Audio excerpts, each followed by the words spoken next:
In this video, I'm going to be reviewing Survivor: The Tribe Has Spoken. I'm going to be breaking down how it works, what's great about it, what's not so great about it, and my overall thoughts on the game. Be sure to hit subscribe and click the Amazon link in the description of this video if you'd like to pick it up. The object of the game is to become the sole survivor by receiving the most votes at the end of the game. To start, each player will choose a pair of 2 survivor cards of the same color. These 2 cards represent your own tribe. Put any extra survivor cards to the side of the table. Next, take the action cards and remove the 9 tribal council cards and the 6 vote cards. Give each player 1 vote card and put the rest of those cards to the side of the table. After this, shuffle the rest of the action cards, dealing 3 cards to each player. You're allowed to look at your cards, just make sure that no one else sees them. Next, take the amount of tribal cards that you'll need based on the number of players at the table. Included in this game are the single elimination tribal cards and the double elimination tribal cards. You can put the rest of the tribal cards to the side. Shuffle the tribal cards you've selected, placing one face down at the bottom of the deck and spacing out the rest throughout the deck. The tribal council cards are purposefully bigger than the rest of the cards so that you can see them coming. After this, place the draw pile face down in the center of the table. Place the voting box right next to it, leaving room for the discard pile. Make sure that the voting slots are facing up. With everything set up and ready to go, everyone will then pick one player to go first. Now you're ready to start the game. There are 3 parts to every player's turn. The first part is to steal a card. Pick a player and steal 1 card at random from their hand. The second part, which is optional, is to play a card. You can play 1 card from your hand, placing it face up in the discard pile and following its instructions. The third and final part of your turn is to draw a card. You'll end your turn by drawing a card from the draw pile and adding it to your hand. Play then continues to the left. Now it's important to note that Survivor is all about creating alliances and outsmarting your enemies. If you want to win this game, you're gonna have to attack your enemies and help your allies. Did I mention that this game is made by Exploding Kittens? During the game, you can do anything and everything, from making promises to breaking them, from sending secret messages to misleading a player. However, there are a few stipulations. You cannot give one of your cards to another player or show one of your cards to another player unless a card instructs you to. You also cannot hide how many cards you have. Other than that, pretty much anything goes. When a tribal card is drawn, which must be at the end of your turn, place it face up in front of you right away to start a tribal council. If it's a single elimination card, the players will vote out 1 player. If it's a double elimination card, players will vote out 2 different players. If you're the player that drew the tribal council card, you are the tribal council leader. This means that it's your responsibility to start the voting process, tally the votes, and resolve ties. Let's walk through your role as the tribal council leader, as well as the whole voting process. You'll start out by saying, "Welcome to the tribal council.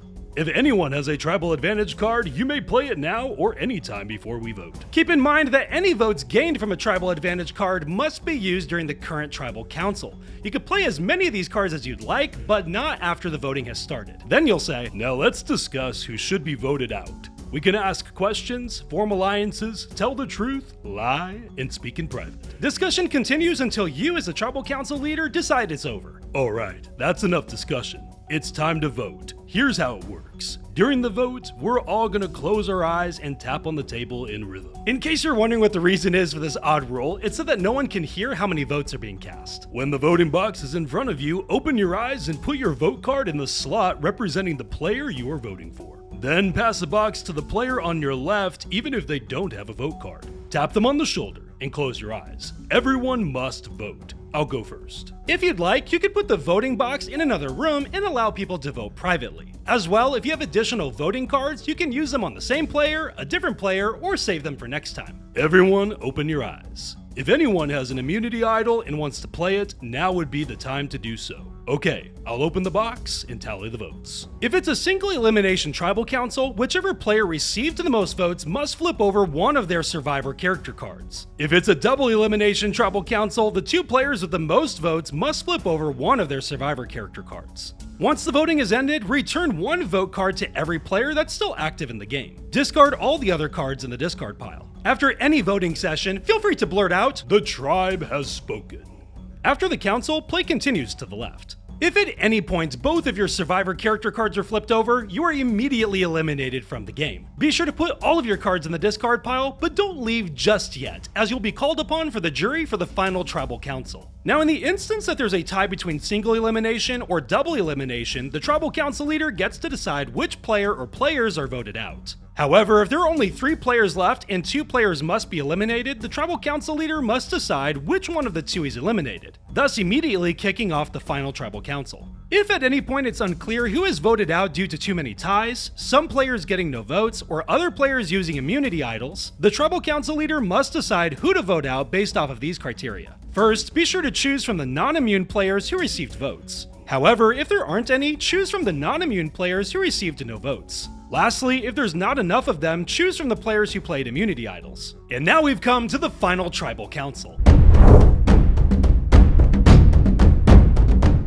The second that there's only 2 players left, the final Tribal Council begins, regardless of when it happens. The jury is made up of all the eliminated players, and each of the final 2 contestants must make their case to the jury as to why they deserve to win the game. The player most recently eliminated must become the Tribal Council leader. To kick things off, the Tribal Council leader should ask the 2 contestants these 3 questions. What was your strategy coming into the game? What was your best move in the game? And how did you outplay your opponent? The 2 contestants are encouraged to take as much time as they need in making their case to the jury. They're not allowed to play any cards, but they can show their remaining cards as evidence. The 2 players are allowed to respond to each other's statements. Conversely, jury members can ask questions and can even make their own case as to who they think should win. When everyone on the jury is ready to vote, they're going to put a finger up. And when everyone has a finger up, the tribal leader is going to say, "The winner of Survivor is 3, 2, 1, then." Everyone is going to point their finger at the person that they think should win. Whoever receives the most votes becomes the sole survivor and wins the game. Keep in mind that if there's a tie between the jury as to who they think should win, the final Tribal Council leader will decide which player wins.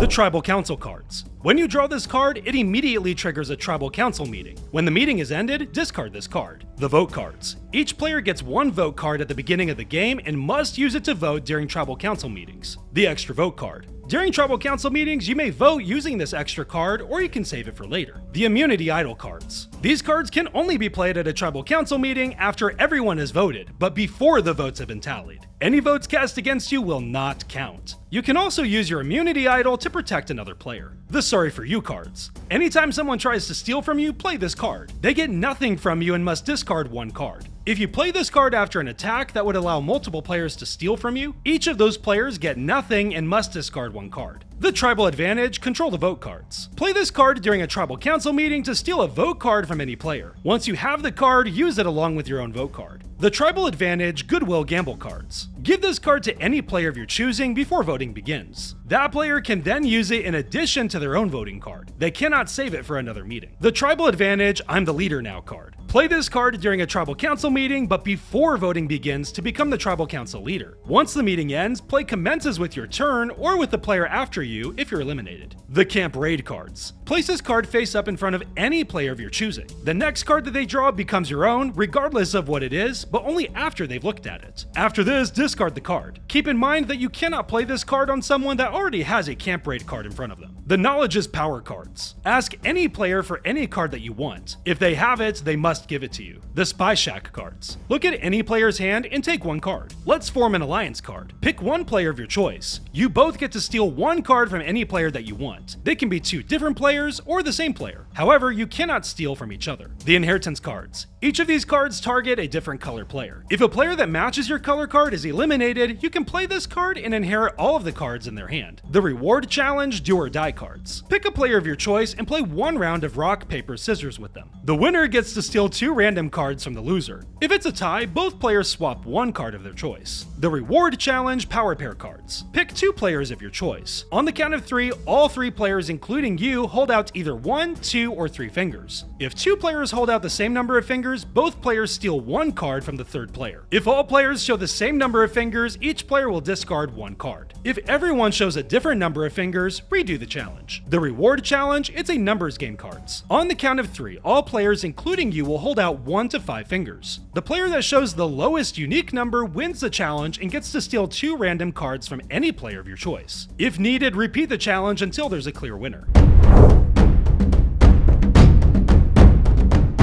I've I've got to admit, one of my initial concerns with this game was the challenge of converting the competitive and cutthroat TV show into a half-hour party game. Sure, you've got the tribal leaders, surprise votes, and immunity idols, but is that enough to summon the magic of the fan-favorite show? One look at the deck of cards and my doubts were put completely to rest. This game is packed with action cards and challenge cards that turn players completely on their heads. It really nails the whole idea of using others for personal gain while also setting them up for their downfall. With gameplay this sneaky and intense, there's no question that Survivor has truly come home. Another thing that I love about this game is how intuitive the gameplay is. Sure, it's based off of a much-loved TV show, but we can't assume that everyone has actually watched Survivor. The rules are so well laid out that anyone can jump in and have a great time, whether they're a fan of the show or not. This alone makes Survivor a winner at any game night. And lastly, what I love about this game is just how epic it looks. With illustrations that blend the whimsy of exploding kittens with the iconicness of the show it's based on, Survivor looks like a prize all on its own. I've also got to admit that I love how the box itself is the voting box, rather than being some separate piece of the game. The box art looks pretty amazing as well. I know I just shared how I love that the box itself is the voting box, but this can potentially be a problem if the box is at all damaged. The reality is that this is a great game, and great games get played with a lot, so it's only natural that you're going to see some wear and tear over time. That said, the box is made of some pretty sturdy material, so hopefully you won't have to rebuy this game in the next 5 years. One last thing that I'll mention is that this game says it's for 3 to 6 players, but really you'll want to play with at least 4 or more. This is a true party game, meaning that the more people that play, the more fun it'll be. Can you play this game with 3 players? Technically, sure, but then again, someone is seriously going to get ganged up on.